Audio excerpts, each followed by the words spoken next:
Great. We have a new read aloud today, but I really wanted to talk about the read aloud from yesterday. Anna Carries the Water. Yesterday I asked you what you thought the central message was. There were kind of a couple of threads you could have chosen. One of them had to do with sometimes you just have to be patient, that skill comes with time. Anna could not get the can on her head to stay, but all of her family said it will happen, and in time it did. The second possible idea that some of you had was that you could overcoming your fears does great things. And she walked through the field and was scared of those cows, and turned out that fear of the cows sort of pushed her into being able to do what she wanted to do. So work through that fear. So today's book is called Lila and the Secret of Rain by David Conway and Jude Daly. And here we go.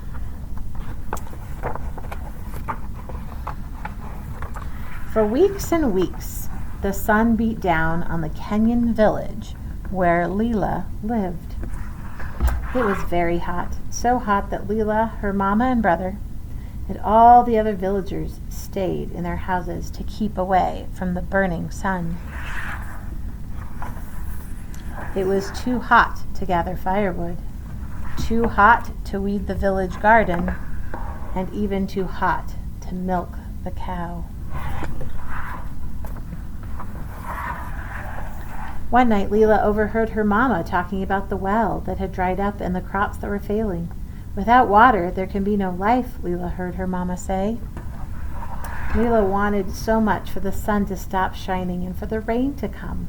But the sun did not stop shining, and the rain did not come. One evening, Lila's grandfather told her a story about a man that he'd met once when he was a boy, a man who told him the secret of rain. "You must climb to the highest mountain," said the man to Lila's grandfather, "and tell the sky the saddest thing you know."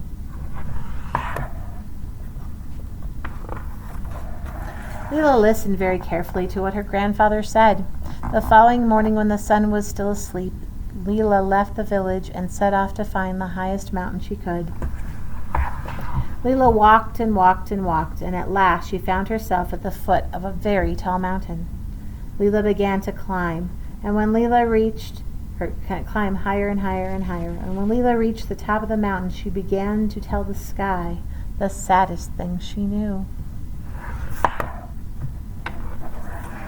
First, she told of the time her brother cut his leg while chasing a chicken in the village. Then she told of a time she burned her fingers by helping her mama to cook. On and on Lila went, telling the sky the saddest thing she knew. At the end of each one, she looked to the sky for a sign of rain, but the sky remained blue and the sun still shone very brightly. Lila began to cry. "What can I do?" she said to the sky. "It is too hot to collect firewood, too hot to weed the village garden, too hot to milk the cow. The well is dry and the crops are failing. Without crops there will be no food. Without food the people in the village will become sick, and without water there can be no life." Everything on the mountain was silent. Nothing could be heard except for the sound of Lila weeping. Then a breeze began to blow, and the dust around Lila's feet started to dance.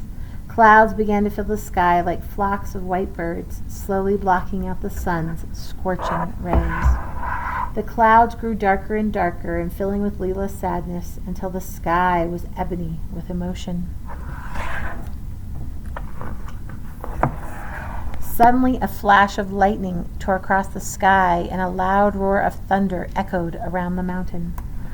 Lila felt the gentle touch of a raindrop on her foot, then another and another and another, until the ground was awash with tears of rain.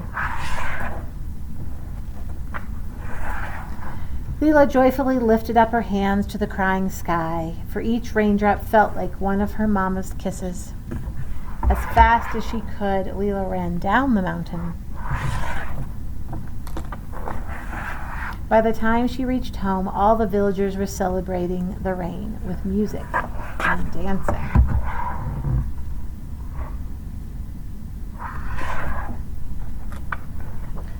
Lila's mama was so very relieved to see her home again, safe and sound.